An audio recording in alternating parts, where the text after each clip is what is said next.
this is a different day for us. We are off to Kennedy Space Center. We're off to Wembley. We're not off to Wembley. Kennedy Space Center. We are less than 10 miles away. We set off at 8:30 this morning. We're pulling a few, and we should be there in the next... In the Wembley. 10 minutes. So we will catch you when we are in the Space Center.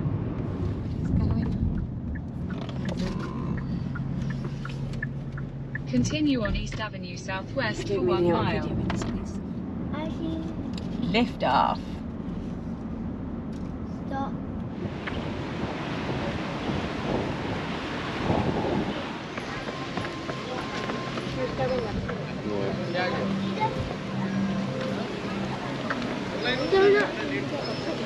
चलो चलो आवता बाजू आवता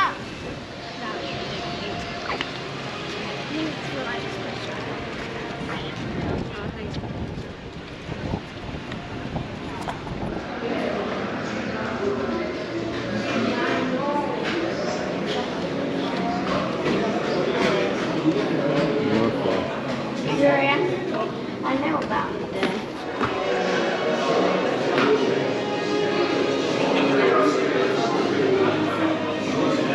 Kids here, and they're always asking, why? My parents said always that my favorite word was why. My daughter's teasing me. Maybe.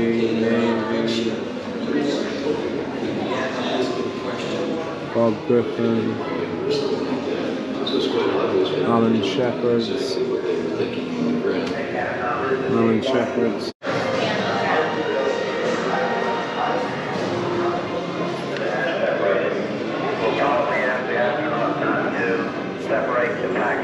Did I gather that you want the pack off? It is really interesting. Sweet.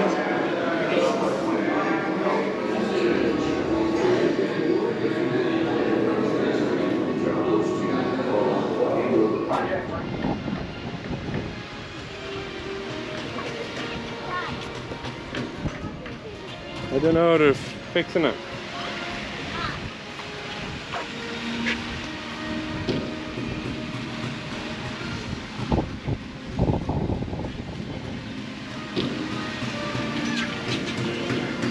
Saturns, amazing size of them.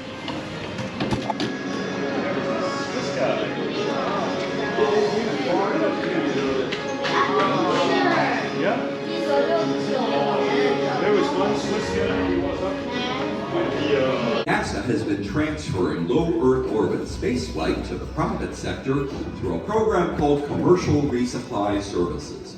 Two companies, Northrop Grumman and SpaceX, have been sending resupply missions to the space station carrying food, supplies, and scientific equipment to help keep the station running and the astronauts exploring. The program has been highly successful, but that's just the beginning. With NASA's Commercial Crew Program, SpaceX and Boeing are fine-tuning their vehicles with the goal of achieving safe, reliable, and cost-effective access to the space station and low Earth orbit.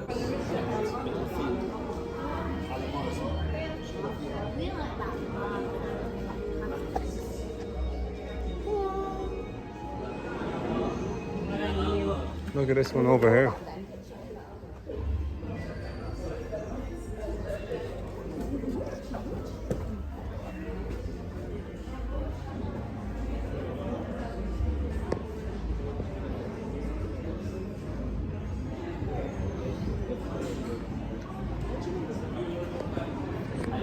That's the one that James May drove.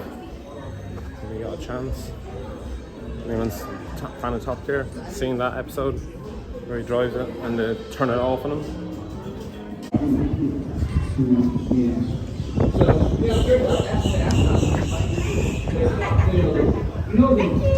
Thank you.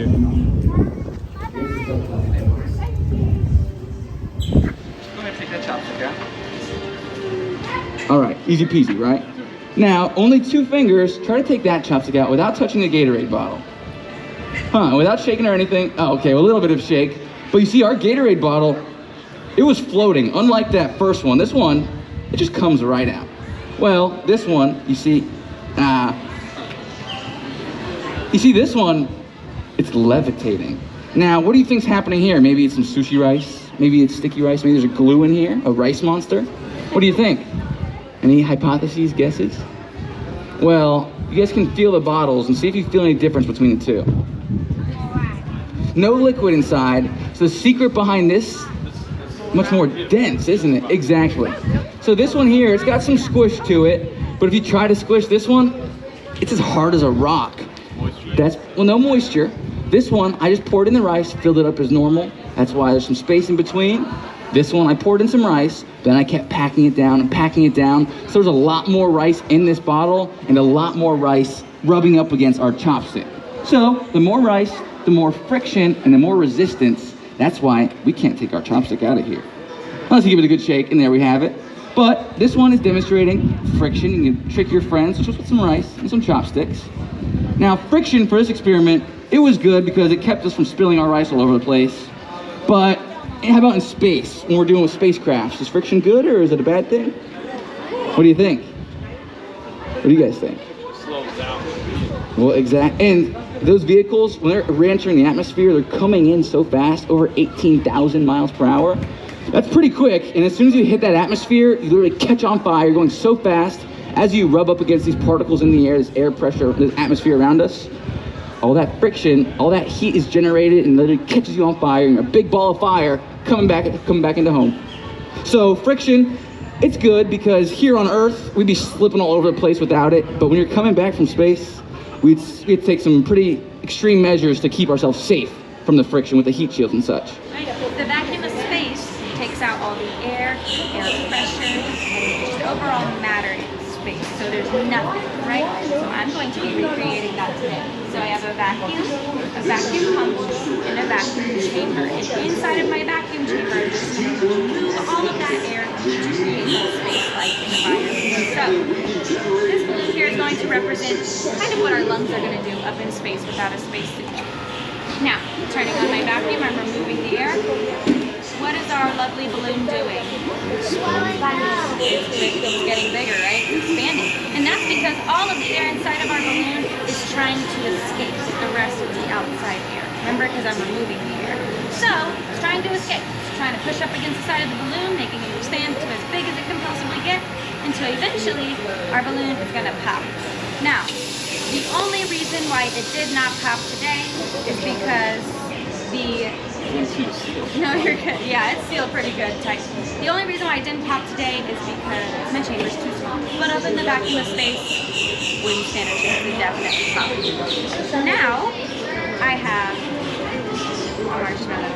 This is going to represent our skin and our bodies, and see what that does up in the vacuum of space. So it's going to do something similar to our balloon. I'm going to ask you to get off of that little thing, I'm sorry. Because marshmallows have these super tiny little air pockets inside of them, just like our skin. And just like the air inside of the balloon, those air pockets want to try and escape as well.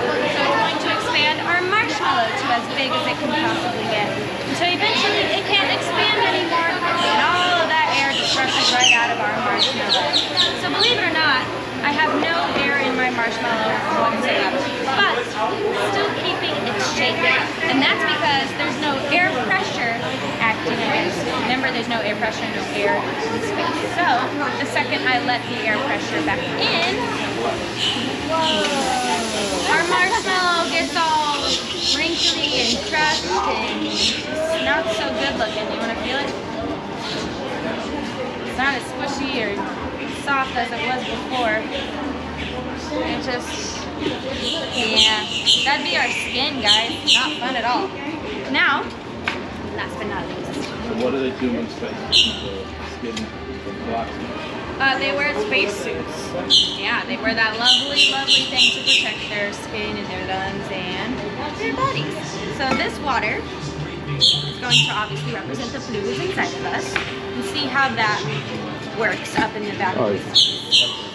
So, here on Earth, air pressure is needed for water to stay and look like water. But in the vacuum of space where there is no air pressure, the water's going to get kind of angry. Those molecules are like, I'm used to air pressure. I want the air pressure, right? So it's just going to start to get angry, kind of just boil and turn into a gas, which isn't good because we need water to live, right? So we don't want to boil and often do a gas. We don't want to crinkle and shrivel up, and we want to be able to breathe, right? So, as I said before, the moral of the story is to wear your spacesuits if you want to go up into space. I'm just saying. There's one right there. If you guys want to check it out. The spacesuit. Yeah, thank you. Thank you.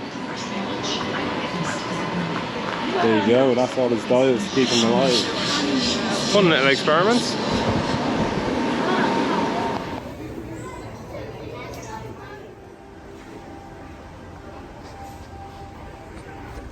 Ready for launch.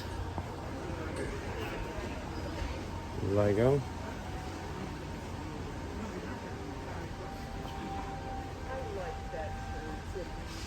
Rocket science.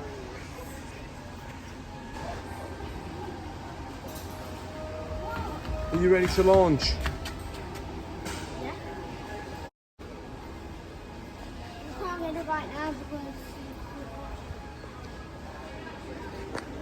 Oh, it's a spacesuit.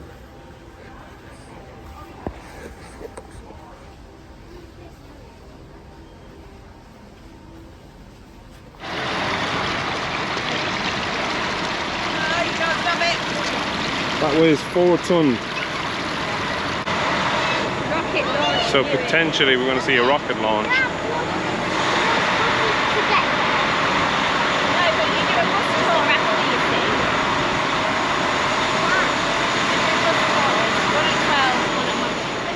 Honestly,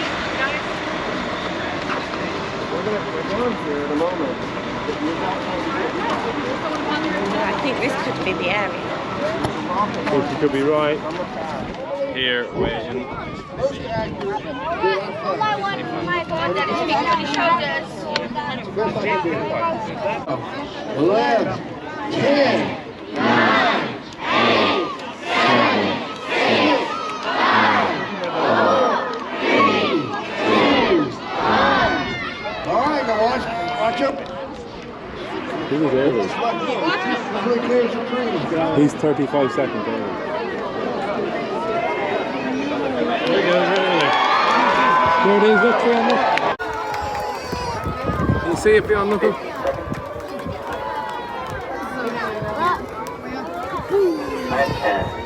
9, 8, 7, 6, 5, 4, 3, Whoa. Didn't hear it. Okay.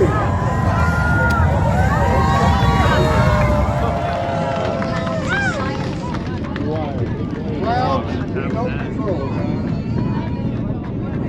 Oh my God. Okay.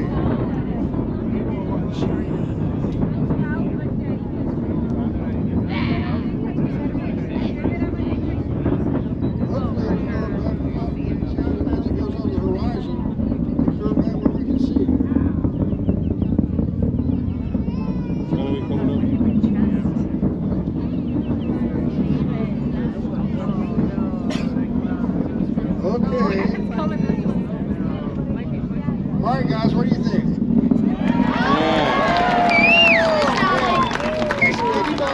Here, never seen a launch.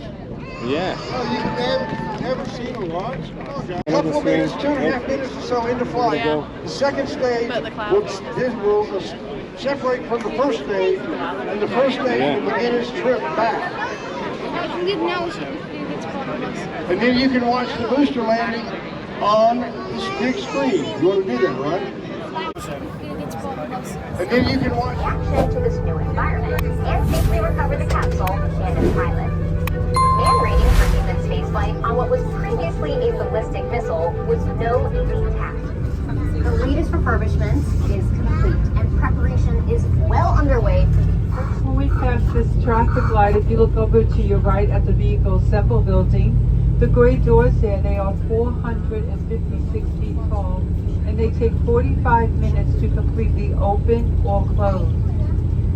Once we pass these buildings, again, it will be on your right side. If you look all the way in, you'll be able to see 2 of the crawlers, the mobile launcher, and also the gray structure, which is the tower that sits on top of it. So start looking over to your right once we get to the intersection. Just to give you a little more information about the crawler, you'll notice that the crawler has 2 driving cabs, one in the front and one in the back. The reason for that is it's pretty big of scenery to make a U-turn. Now if you look over there, you can see that big space where the mobile launcher is, because it's on 4 pedestals, and that's where the crawler is.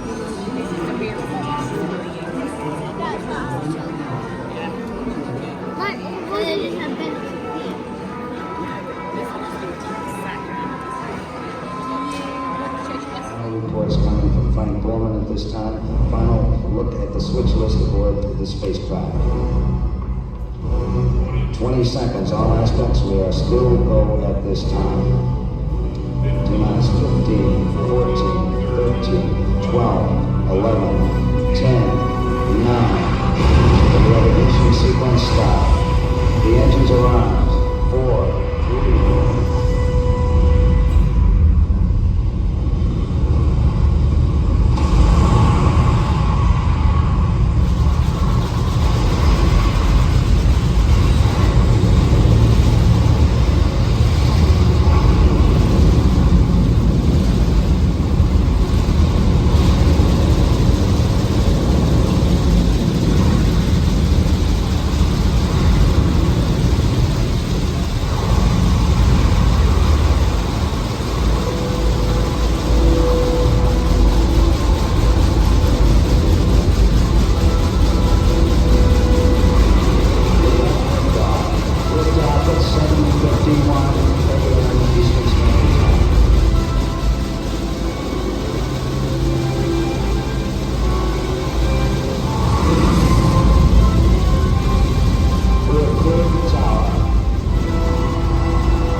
Leon, come here.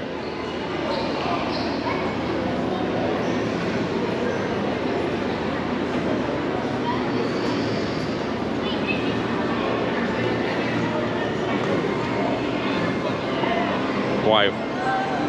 Massive.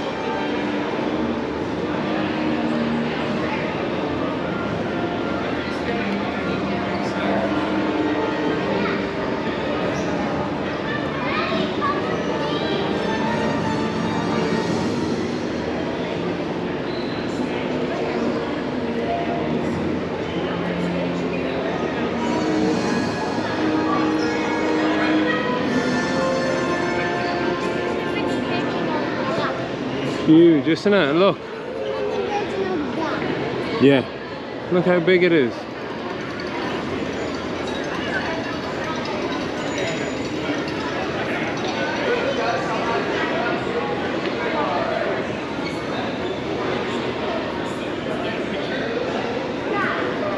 What's wrong?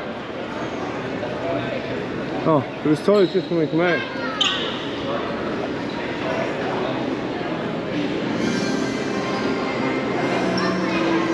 Just crazy how big it is, isn't it?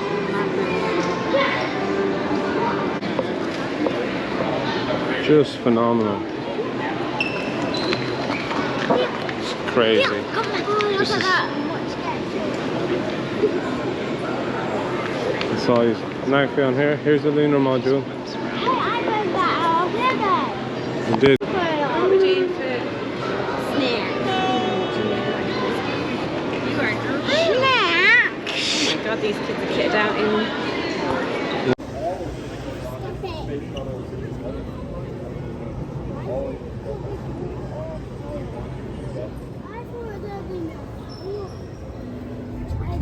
While these companies focus on providing transportation services to and from low Earth orbit, NASA is freed up to focus on deep space missions.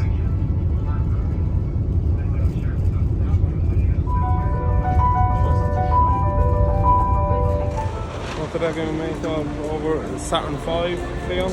Very good. Sarah? Very good. Queue wasn't too bad for the bus, was it? Managed to get on. Lots of buses, and then you can take your own time once you've watched the 2 little shows, which is good. And then we'll come back over and get some food, and then do a few other bits. Who would you 2? 3? Cheeseburger, hamburger, Cuban sandwich. How's the Cuban? I don't know what it is. That was cool. Cool.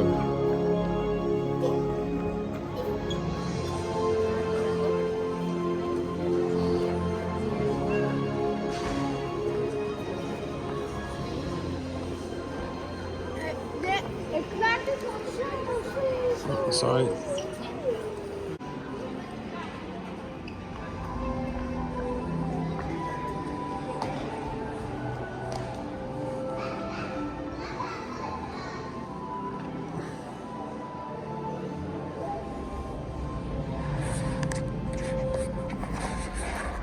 Some power from that engine.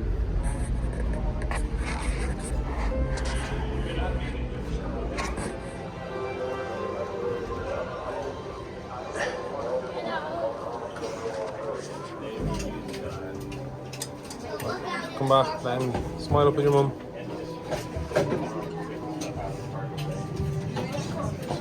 Good kids. You're gonna get in control? I'm gonna get ready when you are. Right that way. Okay, let's go. 5 days, 0 hours, 23 minutes, 42 seconds.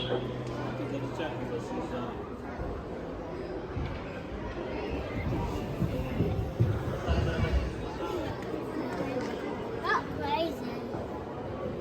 That's crazy. We felt for everything on there. Got a book, CD player, CD player. kitchen.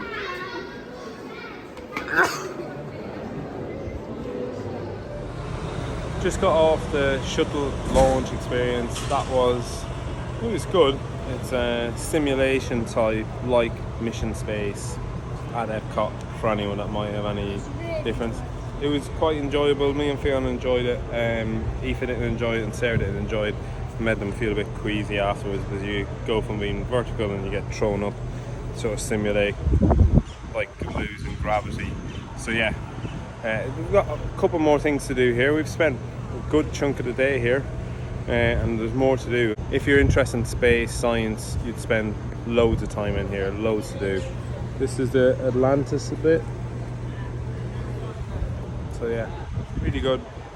We'll probably spend another hour or so here, maybe less, and then we'll head back.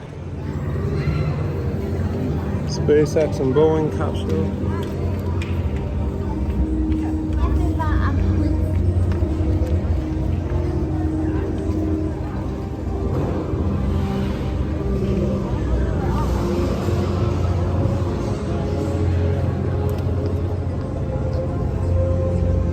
Here, Fiona.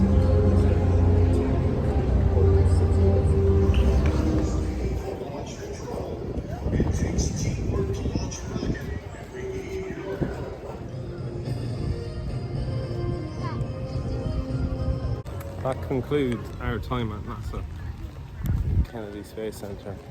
Very enjoyable day out. I think it represents decent value for what it is. Cost £220 for 4 of us to come for the day.